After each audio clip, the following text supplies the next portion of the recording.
Welcome to టీ18 news. మన channel మానేస్తాం.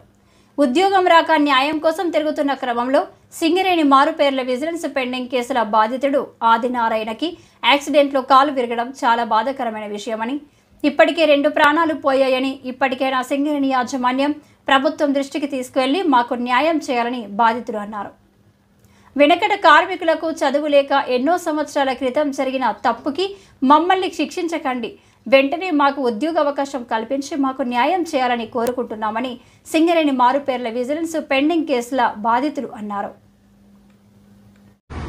సింగరేణిలో గత ఎన్నో సంవత్సరాల నుంచి మేము ఇబ్బంది పడుతున్నా కూడా ఎవరు కూడా మమ్మల్ని పట్టించుకోవడం లేదు.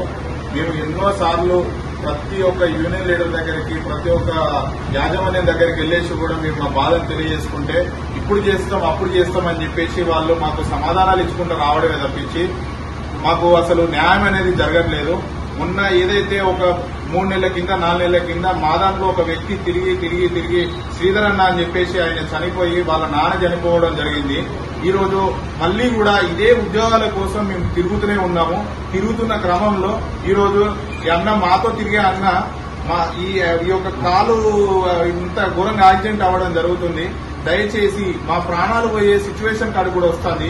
ఈ ప్రతిరోజు జీఎం ఆఫీసుల చుట్టూ అటు కొత్తగూడెం హెడ్ ఆఫీస్ దగ్గరికి లేకపోతే సింగరేణి భవన్ దగ్గరికి తిరిగే క్రమంలో మాకు ఇంకేదన్నా ఆపద వచ్చి మాకేమన్నా అయ్యేది ఉంటే మా కుటుంబాలను ఎవరో ఆదుకుంటారని చెప్పేసి వాళ్ళు మేము మీకు తెలియజేసుకుంటున్నాం. దయచేసి మాకు సింగరేణిలో మారుపేర్ల విజిలెన్స్ పెండింగ్ కేసులు ఏవైతే ఉన్నాయో ఇప్పుడు రాబోయే స్ట్రక్చర్ మీటింగ్ కానీ లేకపోతే మన ఏదైనా సీఎం రేవంత్ రెడ్డి గారి దృష్టికి ఇంకెవరైనా తీసుకెళ్లి కూడా మా బాధను తెలియజేసి మాకు న్యాయం జరిగేటట్టు చేశారని చెప్పేసి ప్రతి ఒక్క లీడర్లను మేము ఈ రోజు కోరుకుంటున్నాం. ఈ రోజు ఈ అన్న ఇంతగానో మీ ఇవాళ ఇంత ఇబ్బంది పడడం జరుగుతుంది.